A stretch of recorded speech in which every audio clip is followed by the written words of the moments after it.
You are now tuned in to the Storm Tracker podcast.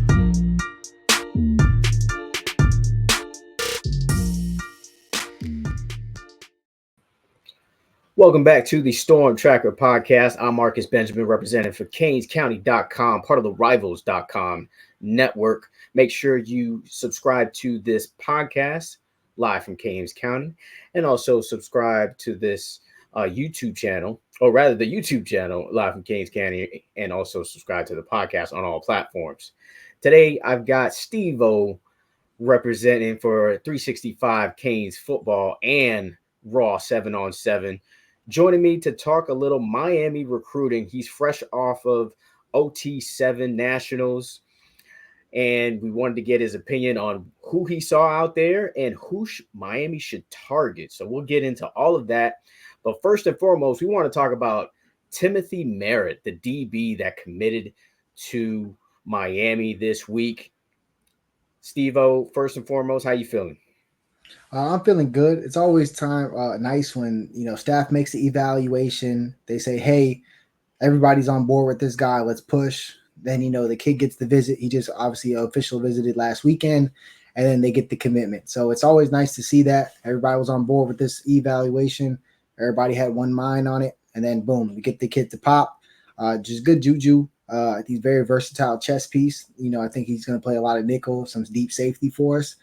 Could play outside corner, but I do think, faster ways on the field for him in the other room. So definitely excited about the pickup. OT7, came up short, but it was a great tournament. It was a great OT7 season. A lot of big plays were being made, a lot of big-time players, a lot of big-time Miami targets. I'm super excited. I think Miami has the right set of guys on the radar. It's just more about closing at this point. Got you. And close they did with Timothy Merritt. So let's talk a little bit about him. I had a chance to speak to him right after his official visit. He's a big kid, man. Big kid. Very rangy, lengthy. And then, when you watch his tape, he can get really physical and also really kind of like fight off receivers to the boundary. I mean, just what do you love about this pickup for Miami?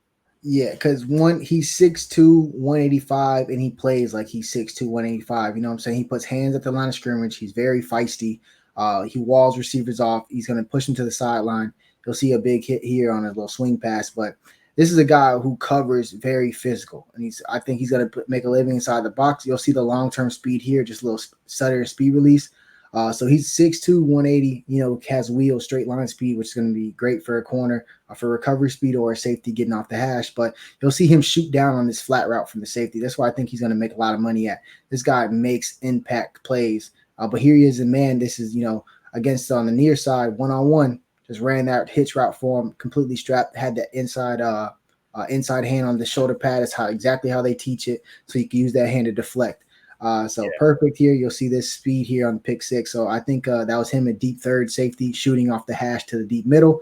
So great smooth back pedal. And he's got long speed, man. I'm telling you, he brings physicality to the position. You'll see him here. This is man coverage versus slant, 6 yards off, and he's able to close on that. I mean, any day that should be an easy pitch and catch. But nice speed, closing speed. He's a very, very, very tough tackler. You see, he's very physical. So that's probably my favorite thing about him is because it's great to say, oh, he could play nickel. Oh, he could play outside corner. Oh, he could play safety. But can he tackle?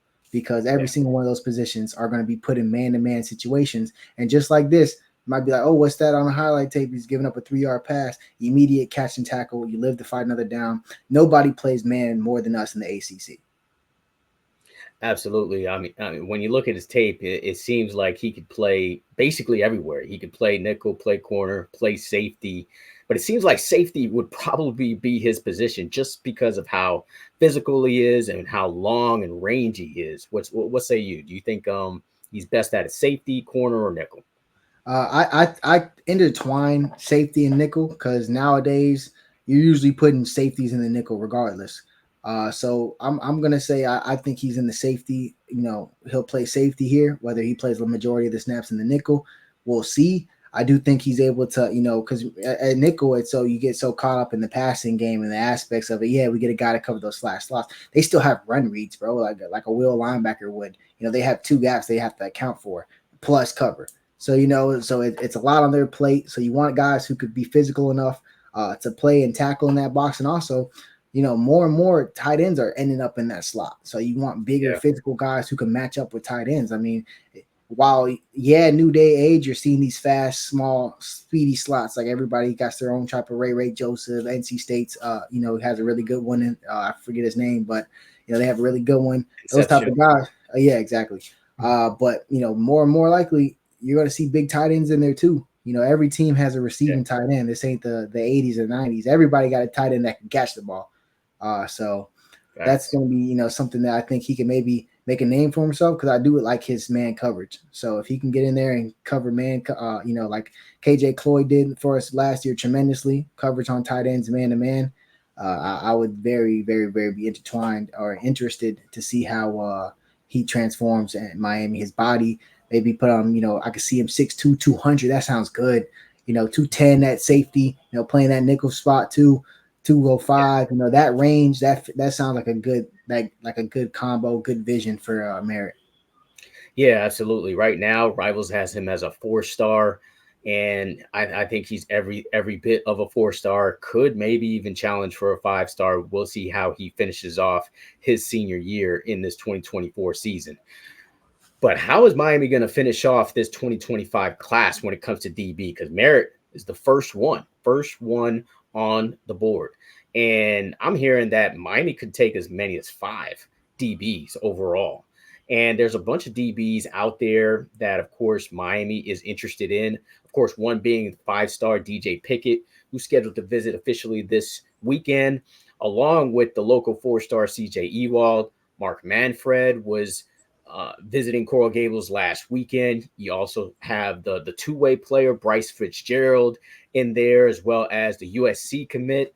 Of course, he's Raw family all day. And we got the USC commit as well, Drake Stubbs out of Mandarin, also Raw family all day. So how do you see this kind of playing out at DB for Miami with all of those options? I think they have to take 7 or 8, man. I know we just took 4 corners, so I get it. I would say, hey, maybe we take 3 corners. You know what I'm saying? I think that's a good spot.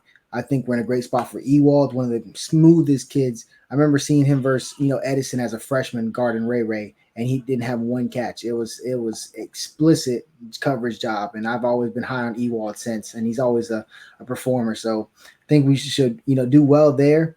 You got guys like Ben Hanks that we have to continue to fight for. But if some of these safeties want in, so let's say, Drake Stubbs and Bryce Fitzgerald say, hey, I want in. And Amari Wallace, 4-star at Miami Central, says he wants in. Yeah. You have to take off. Yeah, also Raw family. You have to take him. Just because, one, he could play nickel, he could play outside corner, and he plays safety. So you get the versatility, and it's just all about adding talent. Think about right now, what's the position everybody's worried about? Safety.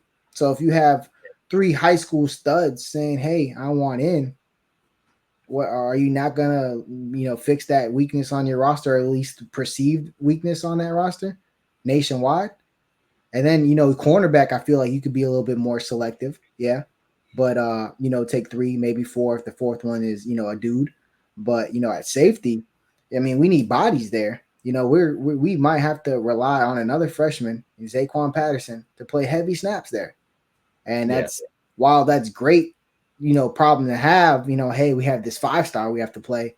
It would be better if he had 5-star. We had a 5-star that just we couldn't keep on the bench no more, even though the guy in front of him was serviceable or playing good.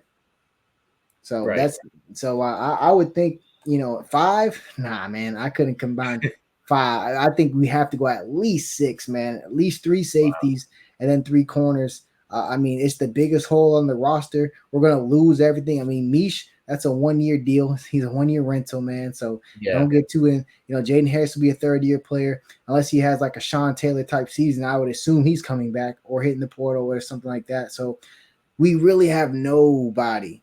I think we should take 3 safeties this class, especially since we're in a good spot for a couple of them. Yeah, absolutely. When you look at the defensive back position for Miami, you would think, I mean, looking towards the future, like we'll look past this year because I think they're okay. I mean, obviously you can't add any players from this class to the roster, but when you look at the future, you think Deani Hill is going to be there, right? And you would think Jay Rich, Jedias Richard is going to be there along with Amari-Brown, Saquon Patterson, Dylan Day. All these guys are going to be there, but I think Miami is going to put all its chips on DJ Pickett, just because, 5-star guy, very versatile, rangy, super fast kid. But where do you see him, man? Because, he can play a variety of different positions. Where do you see DJ Pickett at the college level? I've seen him a couple of times. He plays for California Power. We play them, quite often. They're cool people, great people. I've gone back and forth, and my thing is, he wants to play corner. Mm-hmm. So when you have somebody with that talent and that mindset and that ability, if that's what they want to do, they most likely can get it done. But will it translate to the pros is the decision, because I think James Williams played safety well at Miami. Could it have been things that he cleaned up and other things? Yeah. But now at the pros he's playing linebacker, and everybody's like, oh, you should have played that to begin with. Right. So while I think he can come in and play really well at collegiately at corner, I worry about the NFL just moving him to safety anyway. So I think he can play corner collegiately, but if I had to say what position he would be, I do think he would have to play safety. I do think that, once he puts 20 pounds on, which he's going to have to in college, not that he's not going to move as well, but he's 6'4". Like, he's a true 6'4" guy. Like, he's long, like really, really long. Like, he's standing next to, like, you see him, play SFE and he's going against a Jabari Brady, look around the same height. Dallas Wilson, one of our guys, is 6'4". He's around the same height. Like, he's a true 6'4" guy. He's long. So I do think once he puts on that, probably 15 to 20 pounds within his first 2 years on a college campus, it might be better for him to play free safety. Yeah, I agree with you. We were talking just about DJ Pickett, the 5-star. And we're watching highlights of CJ Ewald, also scheduled to visit this weekend. He's down to Miami and Georgia, man. And, I hear you when you say, we need 6 DBs. I'm assuming CJ Ewald and DJ Pickett, and now we have, Timothy Merritt. So those are 3, right? Who ideally would you want as the other 3 DBs then? So that's where it gets really interesting. What does Miami have Merritt play? Does he play safety? Are they considering him a safety, or do they consider him a nickel? Or is that what they're doing? Because then it's the same question with DJ Pickett. Hey, are we telling him he can play corner just so we can get him? Or are we telling him this, like, just being real? Is he going to play corner the first year and then we transition him, or what's his 3-year plan? Because let's be real with these 5-stars, they're 3-year plans. Or it turns into a 1-year plan if they don't like the way it's going. So I think that's really where it happens. So if they view DJ Pickett truly as a corner, they say, hey, he wants to play corner. We believe in his skill set. We could develop that. And they say, hey, he has the traits to play corner, but I think the long-term success will be, safety. But if he puts his mind to it and they put the work and they develop him in there, what if he could be a great collegiate corner? So if they feel that way, then I would really love to flip Drake Stubbs from USC. I'm sorry, I think he play safety. Yeah, I think he is the best safety in the country. And it's not just 7-on-7. His 11 tape is so good, bro. He was playing in the state championship versus Columbus. It's versus Bryce Fitzgerald, another raw player. But man, I personally do believe that Hylton Drake Stubbs is the best safety in the country. Nick Saban offered him after seeing him work out, and the comments that he gave about Drake Stubbs, I was like, wow. I don't know if he do that to everybody, But I've known a few safeties that have played for Coach Nick Wait, Saban. He never what were said that. the? I'm sorry. What were the comments that Saban said about him? I mean, so basically Drake did a live workout with Saban. Saban wasn't constructing the workout, got hyped up, and then took over the workout. Yeah, called him a physical specimen that he's never seen back there. So it's A he's physical specimen that he's never seen. That's what Saban said. that's what I heard. You know, if they juiced it up, but I mean, if they juiced it up for me, that's what I heard. But he did have that offer like immediately from him, and you know, was he capping? Was he doing all that to recruit? I mean, they do that, but I mean, I would believe it. I mean, he is one of the best safeties I've seen in a long time. Then I'd have to go to Amari Wallace at Miami Central. Super versatile, one of the best players down here in the state. You have to get him. I mean, you can't let these Miami Central kids. If you don't go to here, what are you going to go? Florida State, Louisville, Alabama, all these teams that we're hoping to play. You can't do that. Look at that. That range was crazy. I mean, Drake is like that. 11 on 11 is so unfair what Drake could do. I mean, he's covering so much ground. Look at that. Bro, he is a heat-seeking recovery speed. Like he just bit on the ball 12 yards off, and intercepted that dive. And he has ball skills. We say he has the stickies because he only need one hand. Drake is probably the best safety in the country. And I would have to argue with, probably either Bryce Fitzgerald and Quan Feekins. I'm biased because a lot of these raw players, but they are some of the best in the country. But definitely Drake. I'll go Amari. Especially for versatility, because what if they view Merritt as just a safety and they want Mari at nickel, which I think Mari's going to play really well in college. I think that's what he fits at a lot. Nickel and free safety. And then for that third one, that's tough. Because I want to just say Bryce. Yeah. But I know the bias is crazy, but yeah, we have to. I mean, the reports. Yeah, I mean, he just had 7-on-7 with Columbus at camp. Oh my God, he was tearing the people up at receiver. He's picking off every little pass. I mean, I feel like if you had Hylton Drake Stubbs and Bryce Fitzgerald back deep, which is what we do, and put Amari in the nickel, it really works out for us really well. And we can't even touch people in 7-on-7. So imagine with some pads, I think that would work really well. I would have to go with that. I'm sorry. And like if I'm Miami, you can't take that away. Like, I mean, if that three or that trio wants to come, paired with the Chris Ewald, the DJ Pickett, and Merritt at corner. I mean, what you're cooking with grease. Yeah, absolutely. I mean, that would be an outstanding haul for Miami. I wouldn't put it past the Hurricane staff. I mean, the staff has done amazing things in these last 2 years.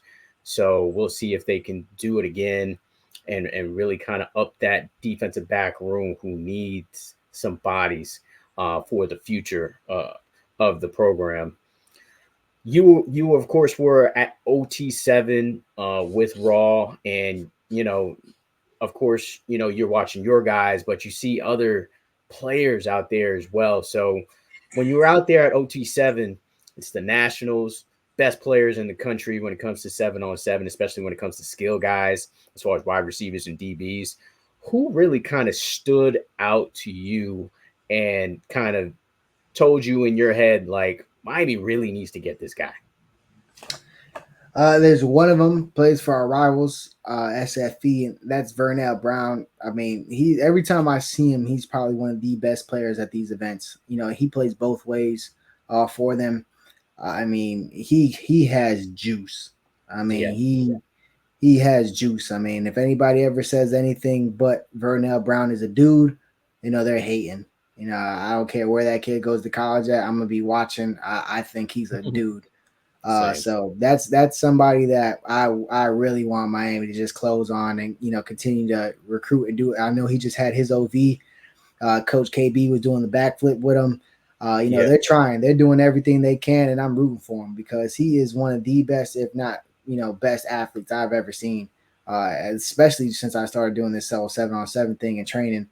I mean, he is freakishly athletic. I mean, his vertical jump is retarded, and his like he's legit like the perfect athlete. And it's just only thing that's going to stop him is, only thing that could stop him is if he gets in his own way. I mean, because that dude is certified.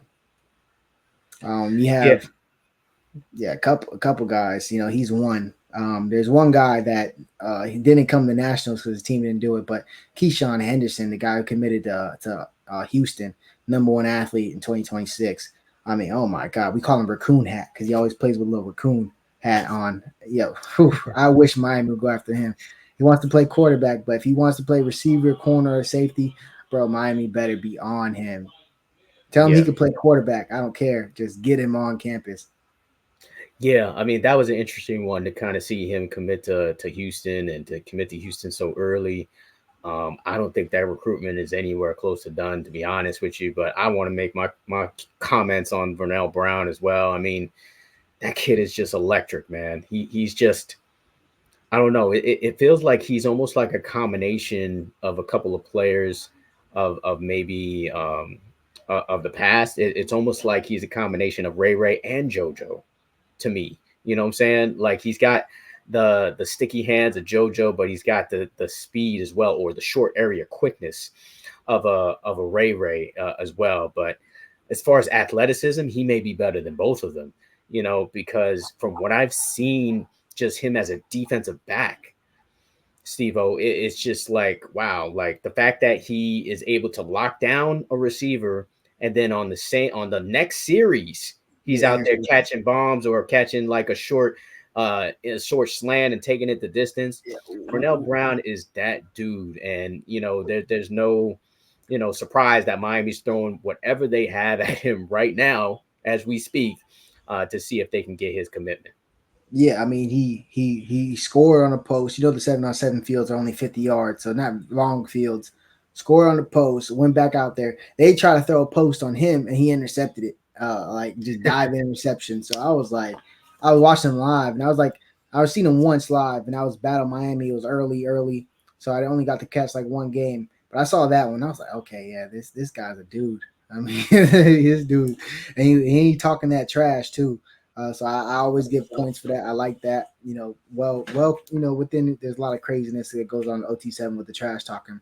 He got that good type of trash talk, like the football type of trash talk, not the I want to go viral type of trash talk. It's a different tone in the voice. It's a different message that you sending.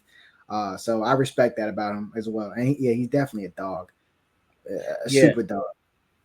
Yeah, absolutely. I mean, my first opportunity to really see him in person was last year this time during the summer when it was like Miami camp 7-on-7, and this kid just dominated, bro. He just dominated the field, and that's when he earned his offer to Miami was this time last year, and his recruiting career, you could say, has kind of blown up since then. But since that point where I was just absolutely blown away, he keeps blowing me away every time I see him again.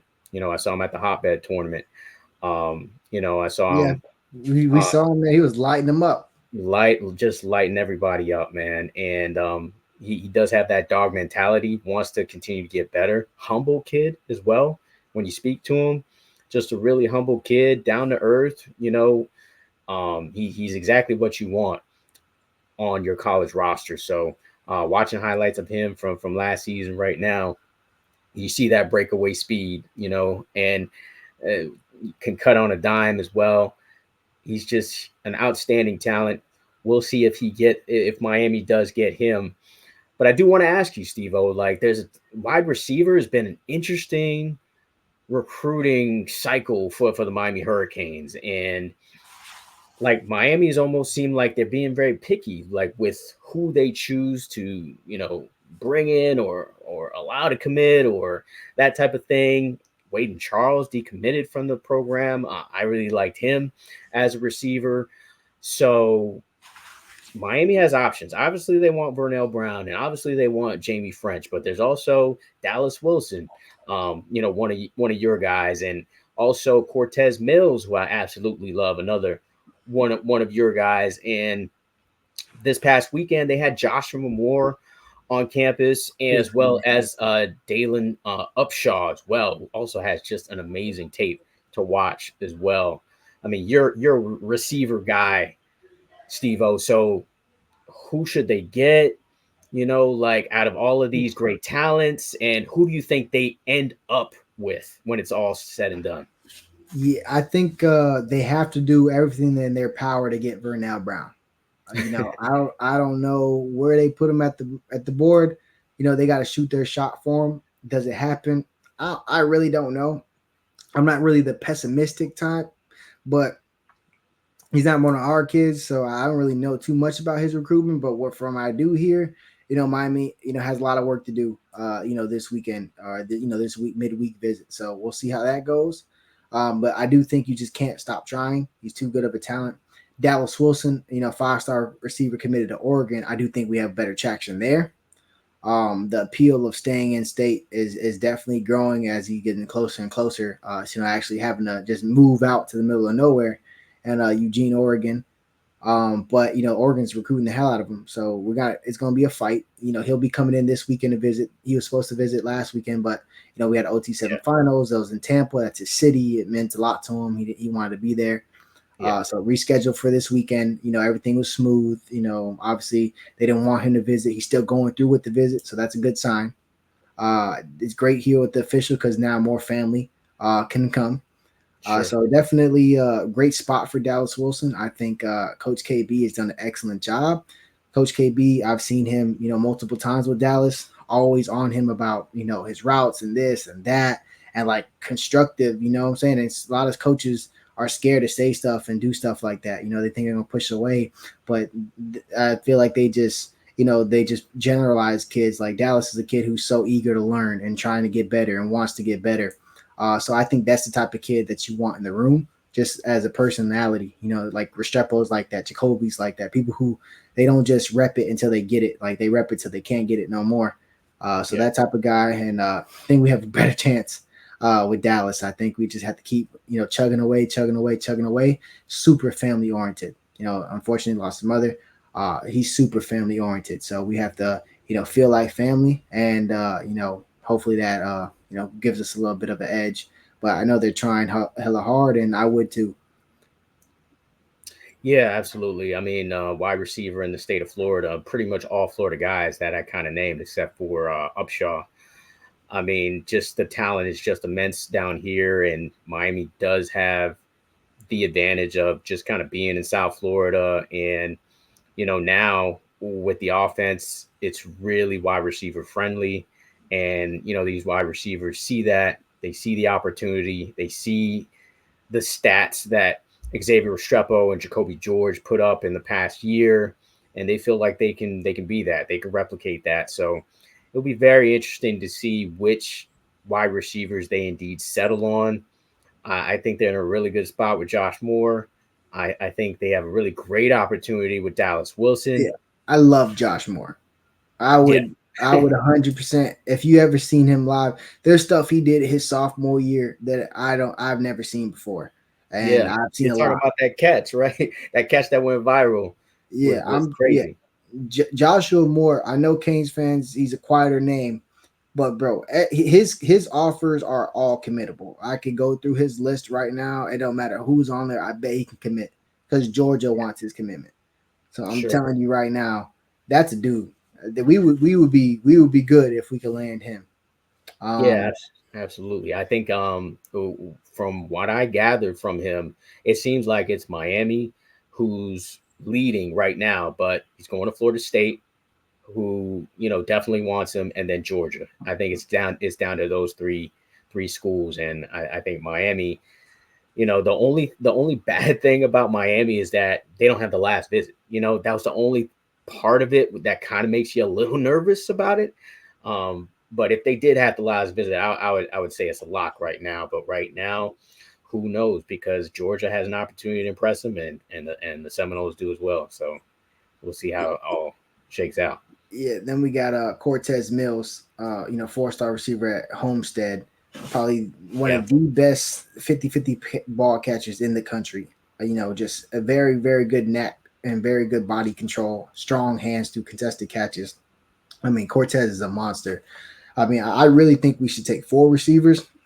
We're losing Restrepo. We're losing Jacoby. Sam Brown will be gone. I'm always with take 4 receivers every class, so you don't have to portal in a top guy every year.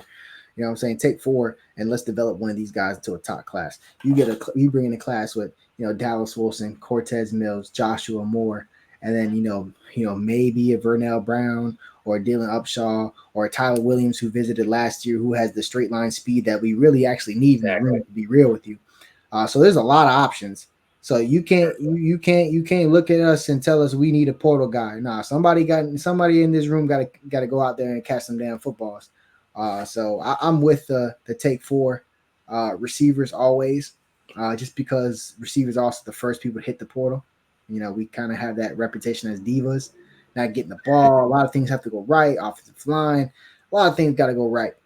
So that's probably one of the most prone positions to hit the portal as well. So you want to load up. Absolutely. And obviously this is Steve-O, representative for 365 Canes football, also coach for one of the premier programs in the entire country, Raw 7-on-7.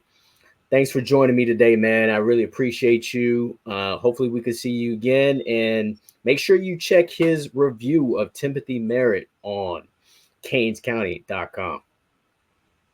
Yeah, appreciate you having me, fam, always. And hopefully we'll have some more reviews on the website because June's supposed to be rolling, and now we're here. Yeah, absolutely. I think June, we may have a couple more, but I think July is really, really going to be that busy month for you, bro. Yeah, I'm hoping we go 5 to 6 strong in July and build the core of this class before the season. Absolutely.